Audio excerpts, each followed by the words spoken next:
Presentan País ADN. Esta radio es para todos y conversando nos sentimos como en casa. Isabel Tolosa y Aldo Schiapacase conducen País ADN.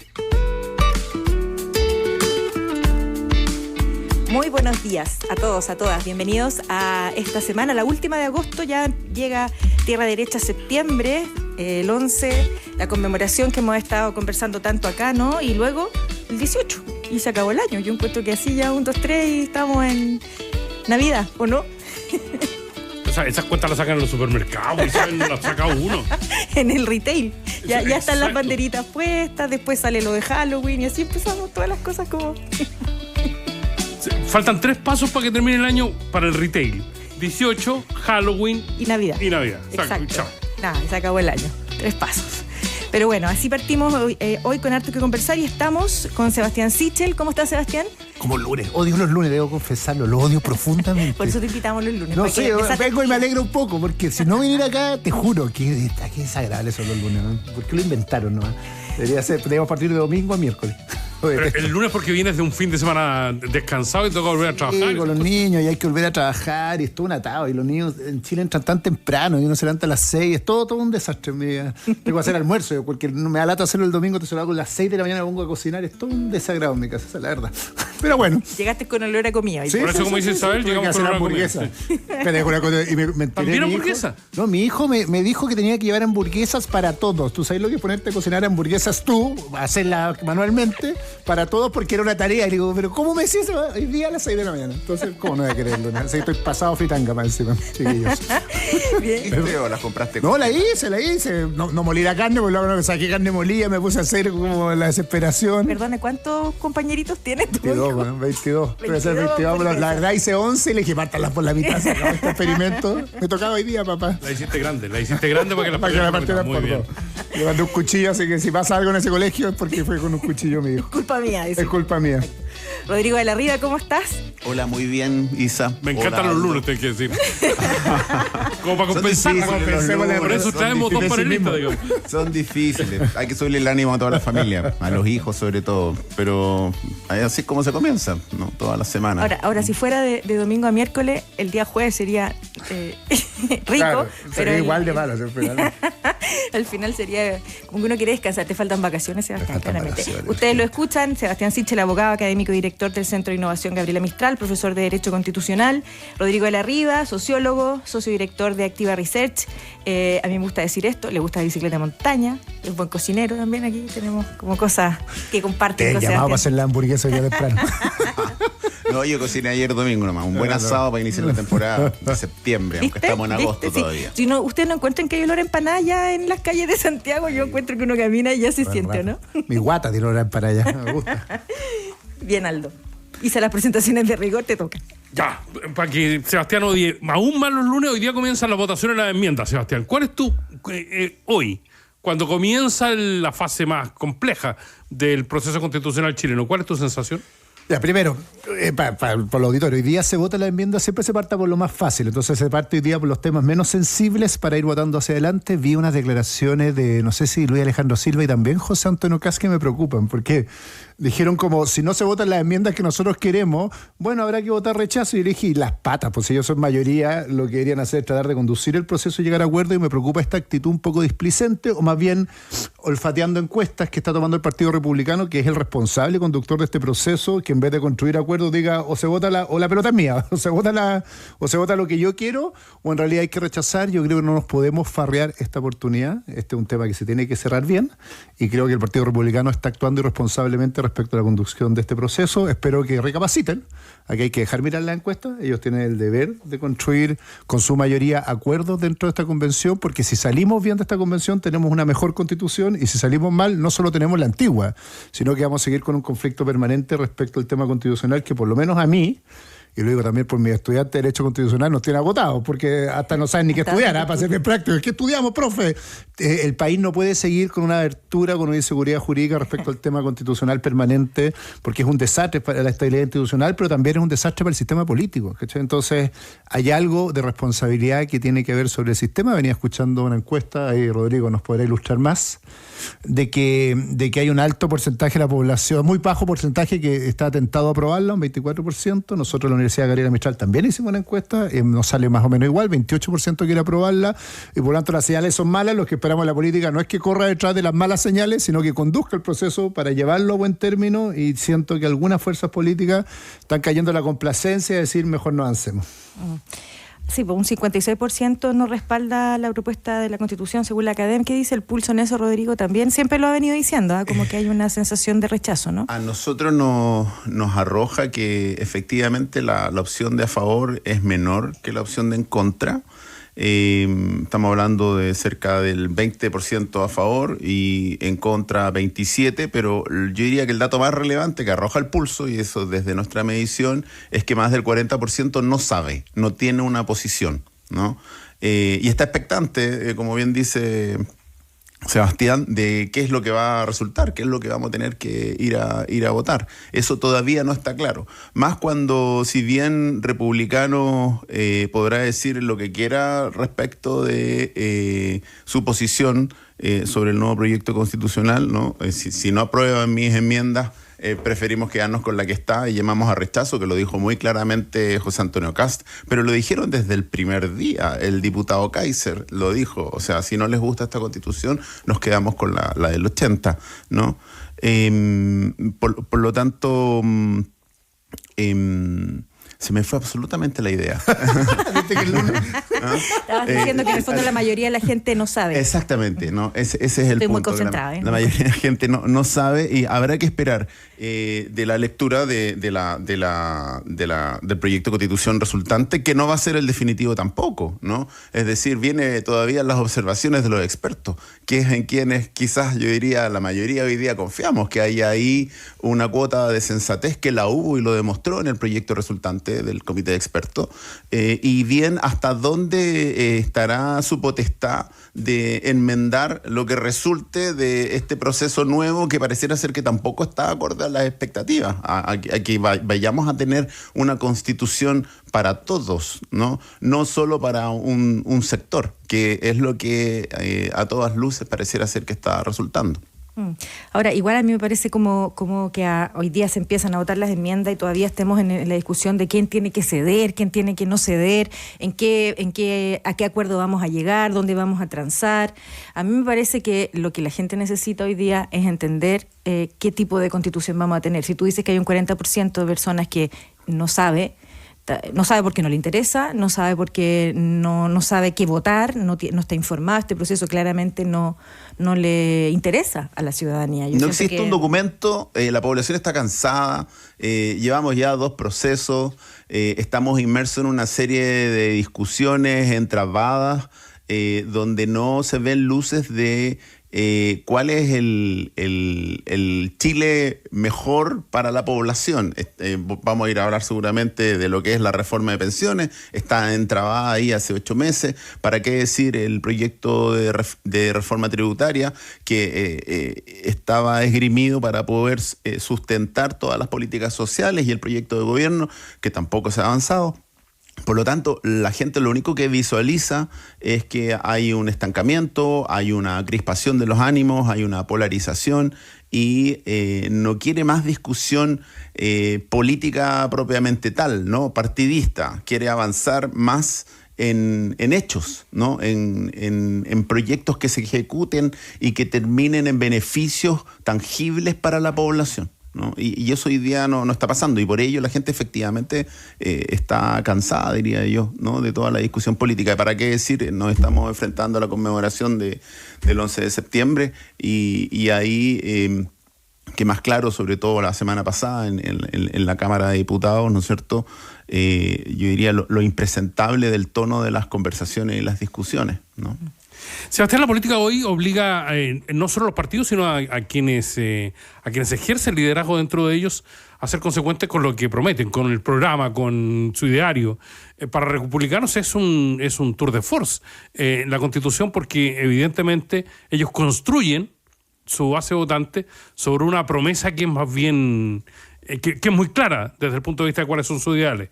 Si tienen que transar, claro, se van a acercar a Chile Vamos, pero van a perder una base electoral que los llevó a ganar de manera muy consistente el proceso.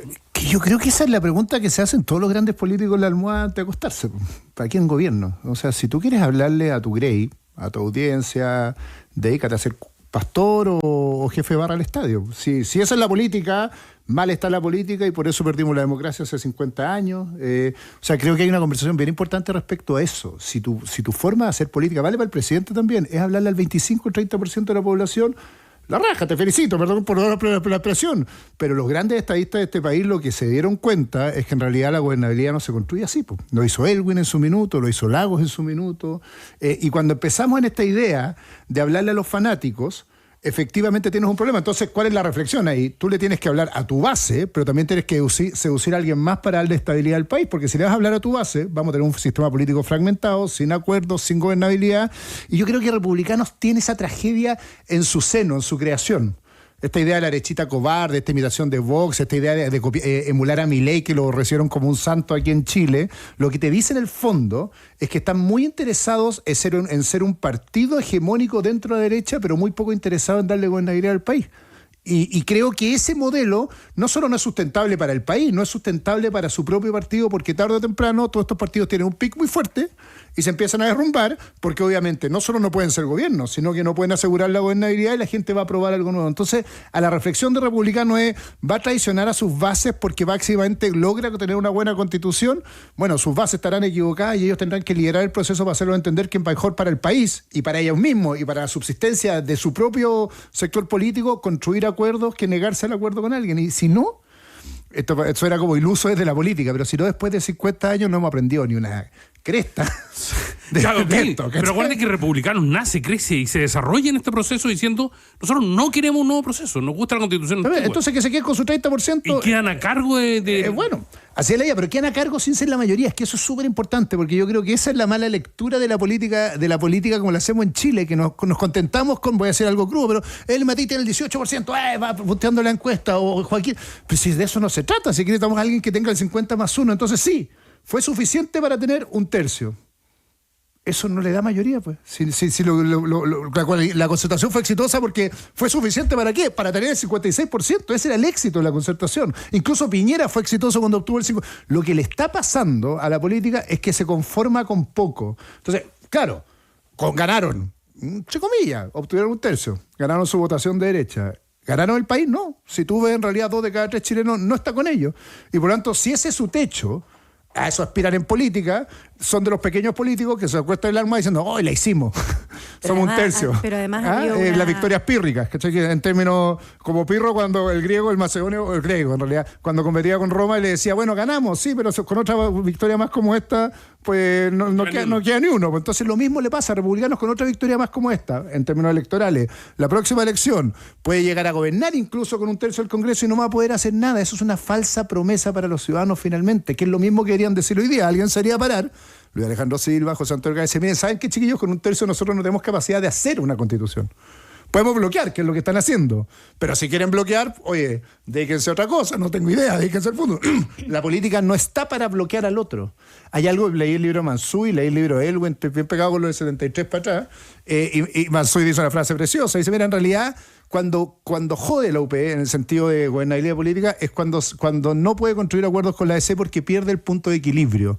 Una política que pierde el punto de equilibrio nos obliga a ser minorías contra minorías permanentemente hablándonos a nosotros mismos. Si eso es así, yo escribí una columna el fin de semana que se llama La pelota es mía, vamos a terminar una endogamia terrible, que va a llegar un Milei, un Trump, un Maduro, me da lo mismo quién, que va a decir, ¿sabes que esto no sirve para nada? Porque lo que saben es bloquear con sus tercios. Yo puedo gobernar porque yo barro con todos estos giles y yo lo hago mejor. Y yo lo decía a partir de Milei, dice, el problema no es Milei. Milei ha habido en el mundo cientos, siempre. En Chile ha habido candidatos populistas en todas las elecciones para atrás, todas. Pero pasan a ser mayoría cuando los otros tontos están dedicados a bloquear al resto en vez de gobernar. Entonces vuelvo a la reflexión, y perdón por lo largo con los republicanos, es que depende de lo que quiera hacer republicano. Si quiere bloquear, lo hace perfecto. Felicitaciones, se mantuvieron en su tercio y su logro después de salir del proceso constitucional fue: ganamos. Con nuestro tercio no hicimos nada. Yo creo que a esta altura espero políticos o sectores políticos que digan: partimos con un tercio y ahora ganamos porque somos la mitad más uno, o el 70% aprobamos una constitución y podemos darle gobernabilidad a Chile. Es muy distinto el foco. Yo sí siento que el republicano está obsesionado con ganarle a la derecha, su espacio en la derecha, que es una cosa como ya casi como narcisista, quieren ser la nueva UDI y no están preocupados de gobernar, y esa es la gran diferencia con la EC en su minuto, con el PS en su minuto, incluso con Renovación Nacional en su minuto, que fueron los que garantizaron gobernabilidad de Chile. Pero claramente en eso, Sebastián, ya está claro que el Partido Republicano, liderado por Luis Silva, no van a gobernar para el resto de la población. O sea, lo han dicho en todos los tonos: estamos dispuestos a ceder, pero... claramente lo dijo en una entrevista el domingo, creo, ya me he perdido, el viernes. ¿La unanimidad? Sí, que en el fondo no va a haber una unanimidad y los partidos políticos no van a quedar contentos. O sea, ya está claro para dónde va la cosa. No hay mucho más que hacer ahí. Y yo me quedo con lo que dice Rodrigo, que en el fondo del contenido, de lo que estamos discutiendo, no tenemos idea. Solo estamos hablando de la cantidad de votos, de quién cede, quién no cede, pero no estamos hablando de contenido. Entonces la gente está totalmente como fuera de esta discusión. Me quedo con eso, digamos, como análisis. O sea, yo pienso que el republicano, y lo he dicho varias veces en programas anteriores, está haciendo su campaña para aspirar a ser gobierno. Gobierno con ese tercio, ¿no? Quien lidera no es Silva, es José Antonio Kast, ¿no?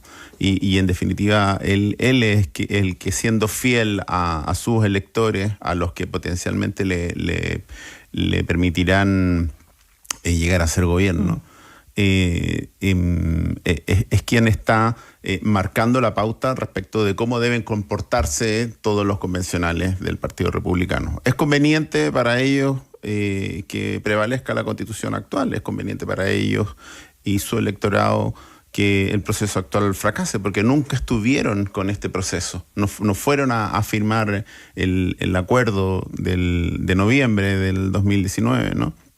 Por la paz y la nueva Constitución. Por lo tanto, lo que se visualiza aquí es que están teniendo como primer objetivo lograr obtener el poder político el próximo año en lo que son municipales y principalmente, y el subsiguiente en lo que es parlamentarias y claramente presidenciales. El tema es lo que dice Sebastián: cómo luego, después, en ese potencial escenario donde el mundo republicano asuma un potencial gobierno, va a lograr gobernar. Con un tercio no es factible gobernar. Hoy día el presidente tiene perfectamente claro que con un 30% de aprobación no está pudiendo sacar adelante reforma alguna. Y por eso el presidente muy inteligentemente ha decidido, lo ha venido haciendo, pero ya lo ha formalizado, reunirse durante todo agosto, primero con Chile Vamos, la semana pasada con Demócratas y Amarillo, y hoy se va a reunir justamente con republicanos y Partido de la Gente, ¿no? Para tender puentes, para buscar puntos de encuentro, para ver de qué forma avanzamos, ¿no? Potencialmente va a tener que renunciar, pero también es de esperar que la oposición renuncie a ciertos puntos. El tema es que veo más disposición a buscar un acuerdo, por ejemplo, en Demócratas Cristianos, donde Undurraga dice vamos a votar ahora lo que es el proyecto de reforma de pensiones, podemos ir a discutirlo, ¿no? Pero veo a otros que consideran que eso es acelerar demasiado el proceso y debía pasarse para el primer semestre, para marzo de 2024. Y consecuentemente con el pacto fiscal, que también se está trabajando, también se está conversando y se espera acelerar, pero lo más que se podrá acelerar es primer semestre de 2024. Pero el gobierno se autoimpuso esto de tener aprobada una idea, al menos de reforma de pensiones, para antes del 18, es imposible, ¿no? Muy difícil. Muy O se dice para el 18 ni curado. El 18. Oye, Están todos pensando en el asado, el 18 ya. No hay una posibilidad. Sebastián, a propósito de este tema, me encantaría saber tu opinión, a propósito de la encuesta, de lo que está pasando con la derecha y con la necesidad de un pacto con republicanos para avanzar sobre la derecha tradicional. Los dos candidatos mejor perfilados hasta el momento son Evelyn Matei por la UDI y Sebastián Piñera en un reencuentro que para él siempre va a ser muy grato, me imagino, ser candidato a la derecha, me refiero. Pero eso lo lleva otra vez al 93, al escándalo de la Kioto y esas cosas. O sea, ¿qué está pasando en la derecha y los liderazgos? Yo creo que le pasa un poco lo que le pasó a la Concertación en su minuto, cuando presenta Frey frente a Sebastián Piñera, que es la falta de renovación de sus cuadros por incapacidad primero de los cuadros nuevos de liderar. Vale, que me tocó a mí liderar ese proceso, así que y también de ellos de tener fidelidades más allá de su círculo de amistades, ¿cachai? Creo que hay algo fuerte ahí.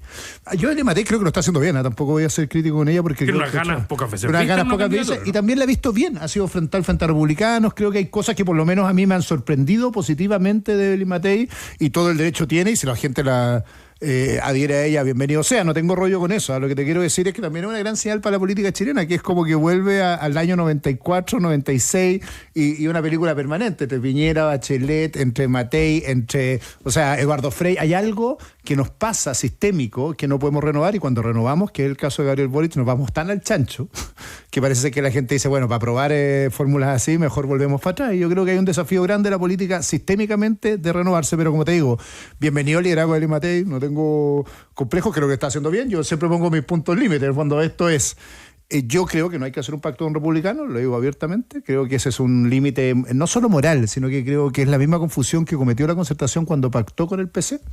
Creo que cuando tú pactas con los extremos, espantas a la votación moderada y cometes un error garrafal, y por lo tanto tiene que crecer. Yo creo que el plebiscito pasado del proyecto constitucional rompió el paradigma del sí y el no. Yo creo que aquí hay que cruzar puentes con otros mundos.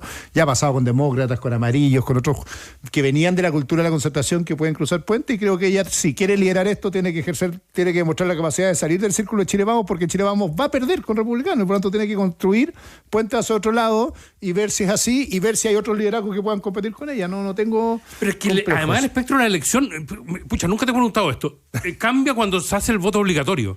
Y el voto obligatorio, contra todo lo que pensábamos, trae más gente de derecha que gente de izquierda al espectro político. Claro, yo diría. ¿Pero tú sientes que en esa elección pudo haber cambiado algo con voto obligatorio? Yo lo he mirado tanto hasta como cuando uno pierde en el fútbol. Analiza la jugada 10 veces. Obviamente tocó un voto voluntario en que la votación.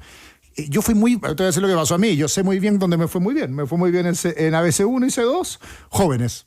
Y después del C3, los jóvenes no votaron porque era voto voluntario, y eso que se sobre representara José Antonio Caz en sectores populares donde los adultos mayores fueron a votar masivamente por él. Eso es lo que pasó. Obviamente con el voto obligatorio cambia. Yo no diría si es una votación de derecha-izquierda, es más bien es un voto más conservador, que históricamente votó por la democracia cristiana. Ojo que nosotros ponemos la democracia cristiana geográficamente en la centroizquierda, pero su votación histórica era un voto más conservador en términos valóricos. Yo soy liberal, así que créeme que no es que me cuadre el círculo exactamente, pero creo que hay una votación más conservadora en términos valóricos, que estaba media cautiva y que busca más orden y tradición que simplemente cambio, que era lo que pasaba con el voto voluntario. Ante el cambio, obviamente, candidaturas como la de Gabriel Boric irrumpían muy fuertemente. Hoy día hay que tener cuidado, porque yo creo que el votante es un poquito más conservador, no solo en términos valóricos, la forma en que ejerce el voto. Pero, insisto, probablemente hay algo que sí yo estoy convencido. Las elecciones presidenciales, las últimas dos, nunca se han definido los 2 primeros años, sino que se definen los 2 últimos años. Las encuestas del 2020, 2017. Joaquín Lavín era el Joaquín Lavín y Daniel Javer, y de verdad Alfredo Moreno estaba en este minuto. Yo una vez miré la encuesta. Pamela Giles. Entonces es bien ridículo no aprender de las lecciones de la historia. Yo creo que vamos a ver quién es presidente los próximos 2 años, y no hoy día, porque el escenario cambia mucho. Entonces también esta obsesión de nosotros mismos los políticos de hablar de lo que dice la encuesta hoy día, no aprender de lo que ha pasado hacia atrás. Vamos a hacer la pausa y vamos a volver a hablar del paro de los profesores. ¿Les parece que es claramente el tema que nos va a tener hoy día todos convocados? Se reúnen a la 1 de la tarde con el ministro, Cataldo. Por primera vez se reúnen presencialmente. No va a ser, sin duda, nos tiene a todos preocupados. Oye, estuviste elegante con eso del Tour de Force. Me gustó el concepto. Es que no tengo manera de decirlo en español. ¿Cómo lo decís tú? No sé cómo se dice Tour de Force en Tour de Force, porque es francés, ¿no? Tour de Force. Yo creo. Me gustó el concepto. Tu mejor inversión inmobiliaria la encuentras en Maestra, departamento 1, 2, 3 dormitorios en las principales comunidades de Santiago y regiones. Aprovecha un 10% de descuento en departamentos con entrega inmediata. Cotiza y consulta por promociones y forma de pago en maestra.cl. Apoya la lactancia materna, contribuye habilitando espacios para amamantar y extraer leche, flexibilizando horarios, jornadas laborales y facilitando el teletrabajo. Amamantar y trabajar, hagamos que sea posible. Ministerio de Salud. Y gestiona la solicitud de tus colaboradores de manera fácil e intuitiva con Talana. La plataforma y aplicación de recursos humanos más descargada y mejor valorada es Talana. Cancún, Nueva York o París. No te pierdas Travel Sale en Viajes Falabella. Es como un ciber, pero solo de viajes. Del 28 al 30 de agosto encuentra los mejores destinos y en cómodas cuotas sin interés. Asesórate con expertos solo en Viajes Falabella. Hoy me voy a meter para ver. Me interesó eso de París, dado el Tour de Force.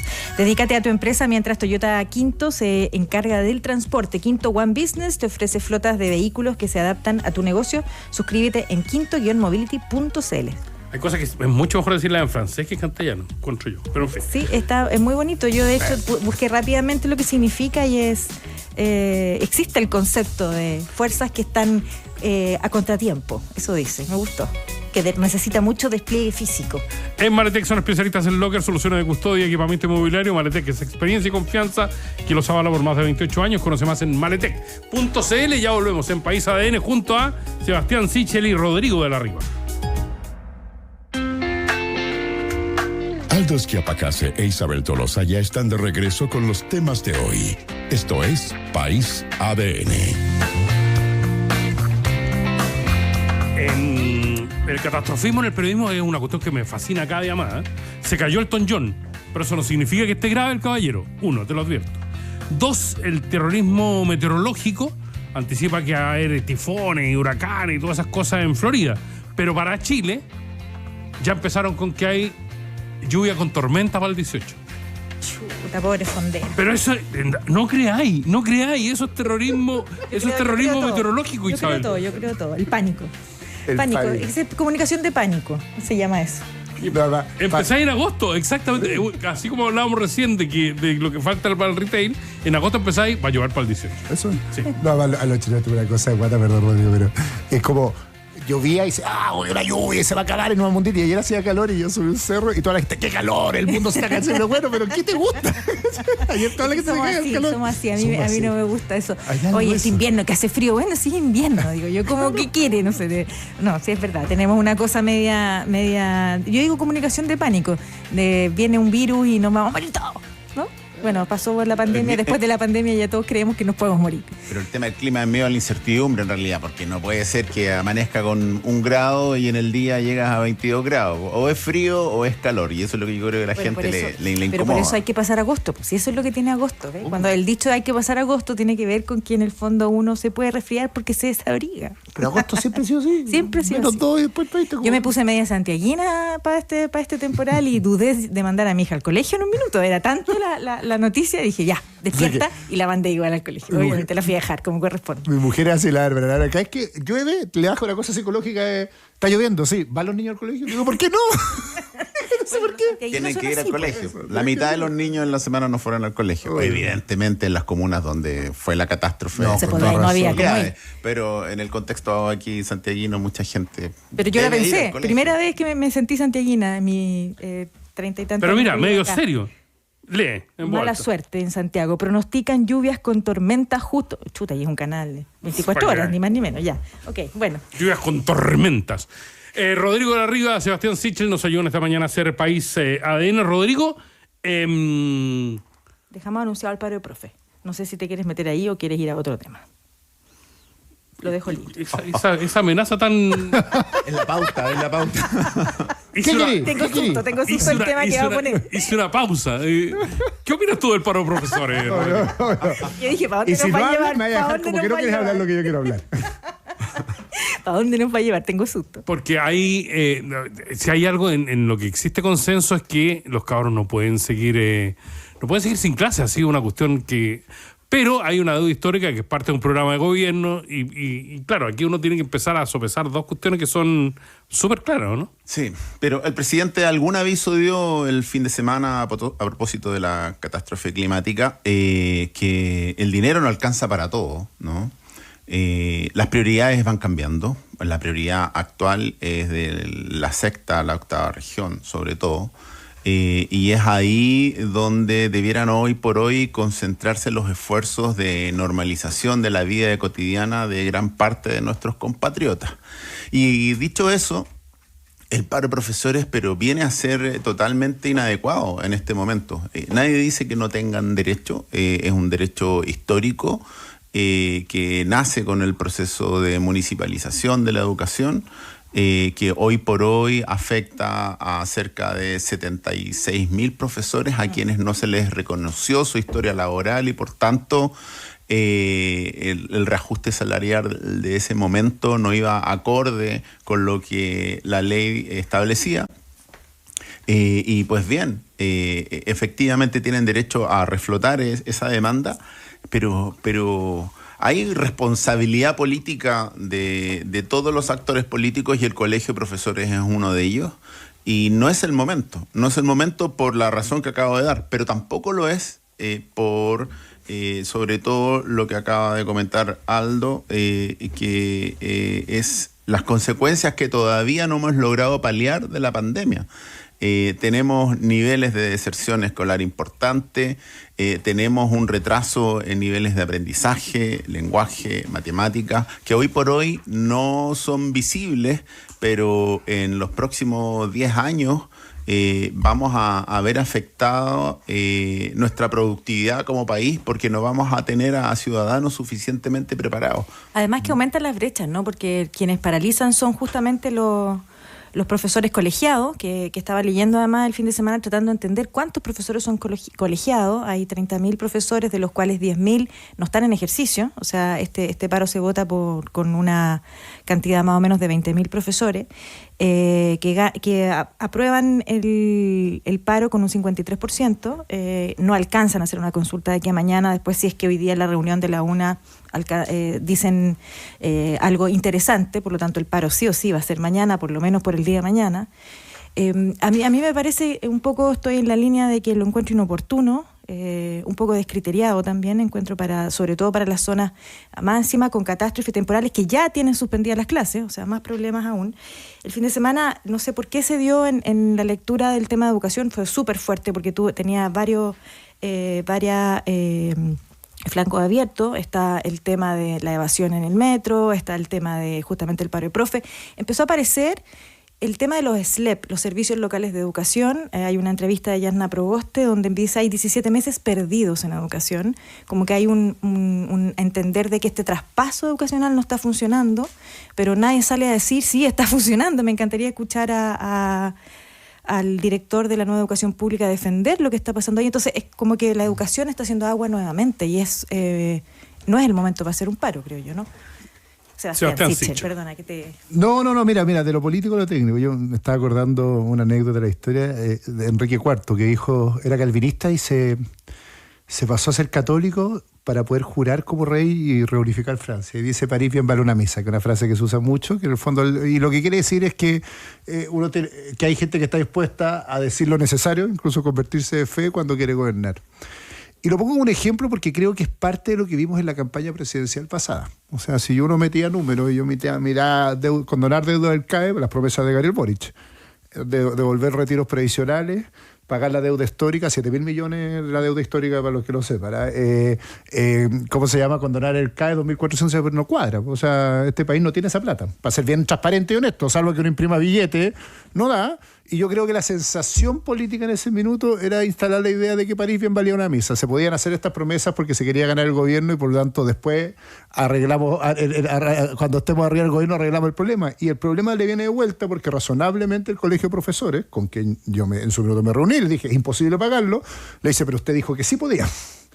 Y por lo tanto, el problema lo generó aquel que dijo que parir bien Que se vale una podía. misa, que se podía. Y yo creo que eso es bien importante en términos políticos, porque la reclamación justa o injusta, uno podrá debatirlo, del Colegio de Profesores ha sido histórico, pero por primera vez un presidente asume el gobierno diciendo que va a pagar la deuda histórica. Y por lo tanto se genera un problema propio a partir de una falsa promesa. Y le pasa con muchas otras cosas, con los retiros y todo. Y yo creo, vale para lo que hablamos de republicanos, que lo mismo le puede pasar a los republicanos al final del día. Si su promesa es no tener una constitución, y eso genera un caos para el país, en algún minuto tú decís, bueno, ¿sabéis qué? La responsabilidad indica que no tengo que hacerlo, pero parece ser que más vale gobernar con el tercio que tratar de hacer cosas en serio.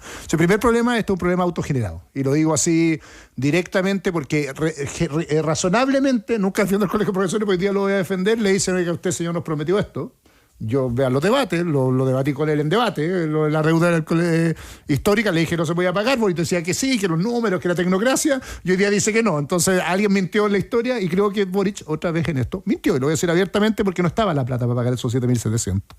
Lo segundo, y ahora más a lo técnico, yo del Colegio de Profesores, no de los profesores de Chile, del Colegio de Profesores tengo la peor impresión y me pasó como ministro de Desarrollo Social. En plena pandemia la pelea por aperturar los colegios, por abrir los colegios con ellos fue brutal. Y me tocó estar ahí y darme cuenta de la responsabilidad, la conversación todo el día de que la preocupación era de ellos mismos y no los alumnos.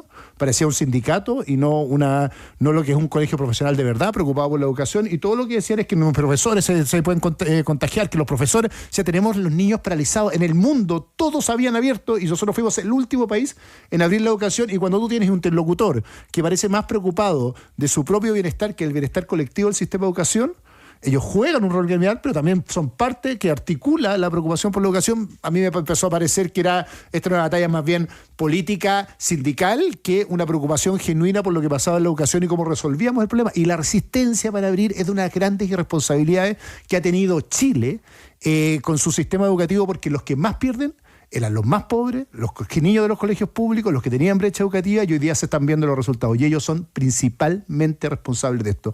Y no decirlo, me parece también tratar de ser políticamente correcto. Me gustaría que ellos encararan la opinión pública y dijeran, ¿por qué lo hicieron? Nunca se han hecho responsables de la dureza que tuvieron en su minuto para abrir los colegios. Y tercera cosa, y ahora viene, así como creo que es legítimo enrostrarle al presidente que no puso la plata que él dijo que iba a poner, creo que es ilegítimo usar mecanismos de presión como el paro en que usan de rehenes a los estudiantes para esto. Pueden marchar, pueden hacer reclamaciones públicas, pueden ir a medios de comunicación, pero chantajear con los niños más pobres me parece vergonzoso.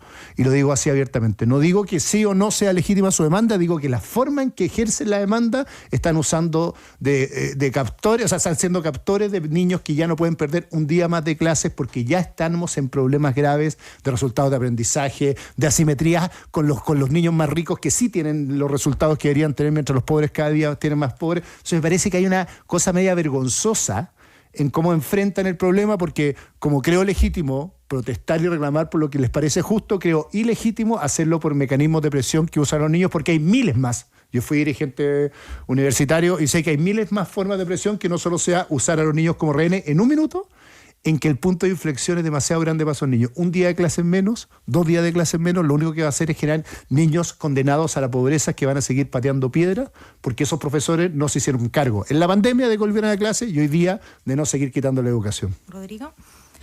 Sí, pienso que el derecho del profesorado a reclamar la deuda histórica es legítimo, coincido con eso, ¿no? Pero definitivamente no es el momento. Hay un contexto distinto, indistintamente que el presidente lo haya incorporado en su programa, no implica que tenga el primer orden de prioridad. Hoy día las prioridades han cambiado. O sea, tenemos esta catástrofe, tenemos una reforma tributaria que no fue aprobada, y que venía a sustentar el programa. Hay un ministro Marcel que está diseñando, desarrollando con su equipo un nuevo pacto fiscal.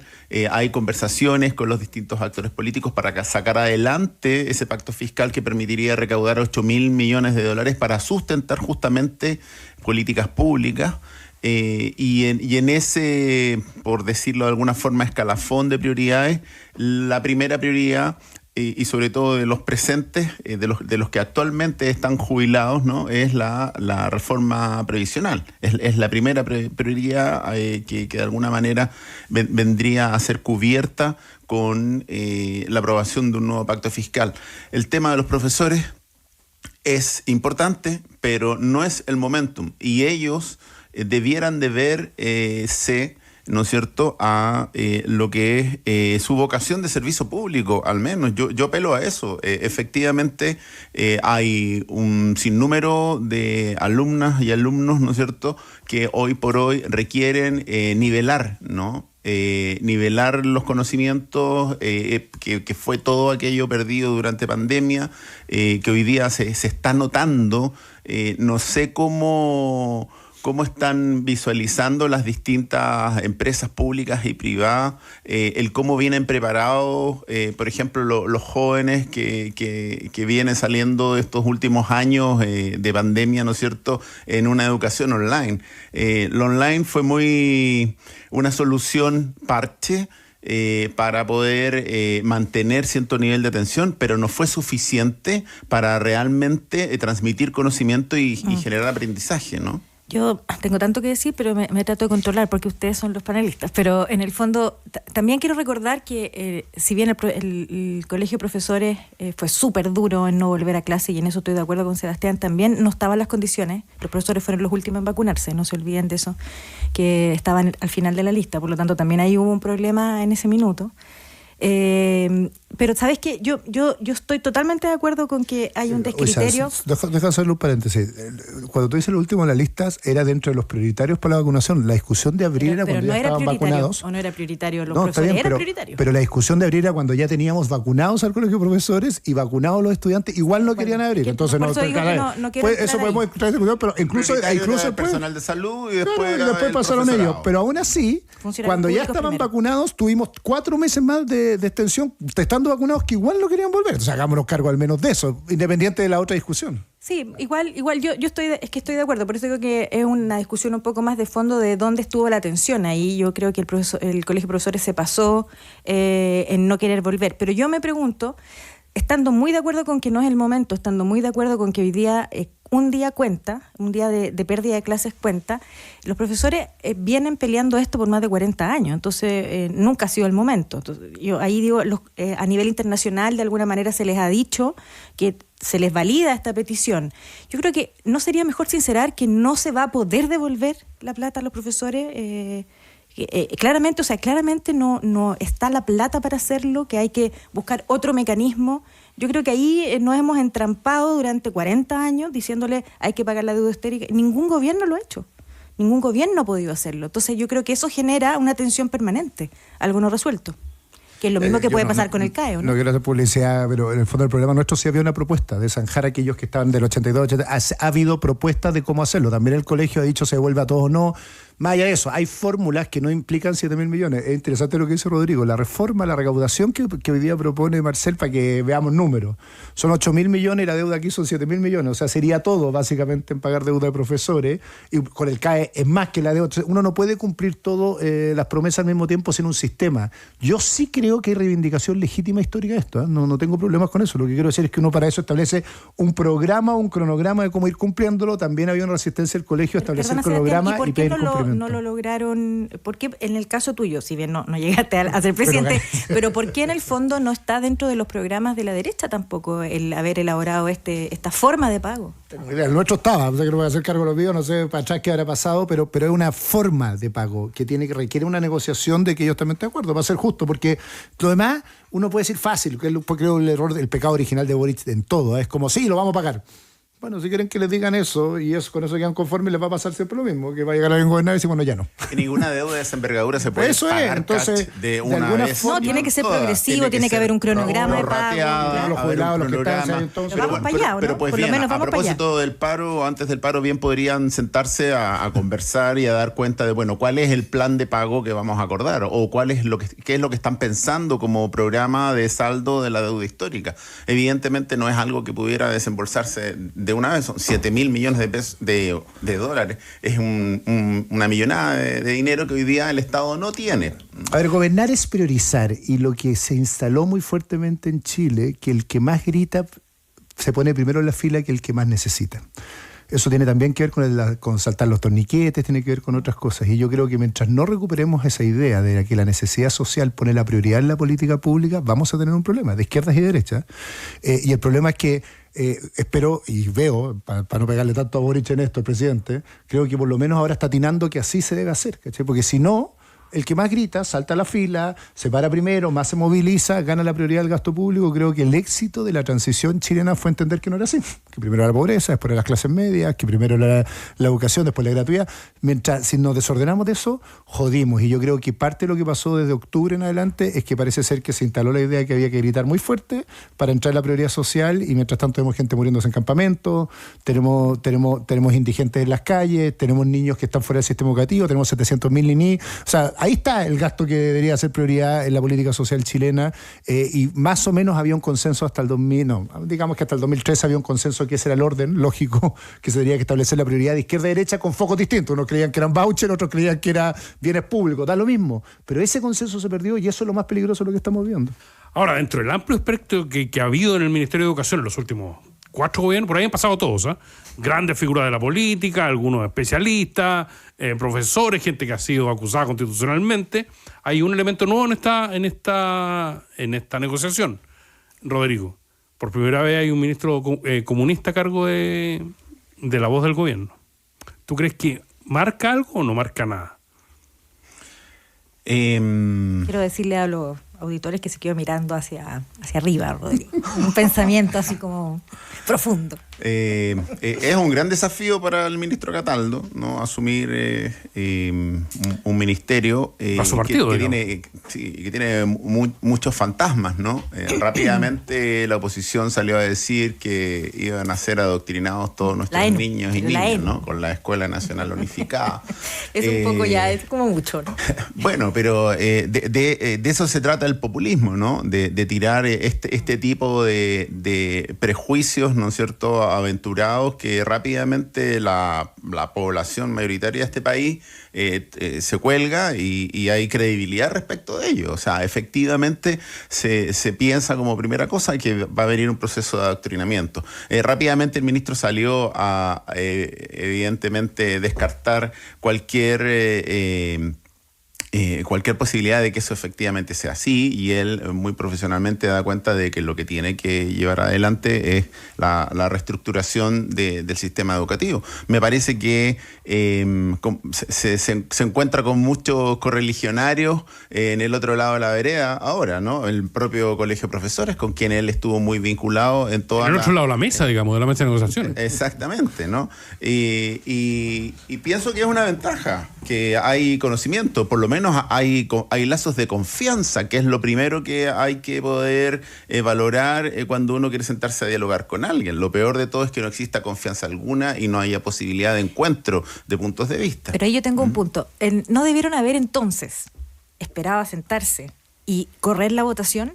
Porque ni siquiera le dieron chance, si no se han sentado a conversar. Yo siento que ahí el colegio de profesores... Bueno, por eso es inoportuno. Por eso es una... Pero no me interpela Rodrigo Larriga como si fuera parte de la mesa. Es que estoy... ¿Saben que me pongo polarizada? Porque la gente con este tema, no crean que no lo estoy escuchando, estoy leyendo lo que dice la gente y está polarizada con este tema. Oye, hay un teórico de la comunicación que se llama George Lakoff, que tiene un libro que se llama No pienses en un elefante, que dice que cada vez que uno quiere transmitir algo, lo primero que tiene que no decir es dar la señal de eso. Eso cuando uno dice no piensa en un elefante, todos en esta mesa pensamos en un elefante. Y lo digo porque el ministro da una muy mala entrevista cuando dice yo no voy a enseñar a Marx, porque él debió haber salido de esa conversación y se mete muy mal en esa conversación.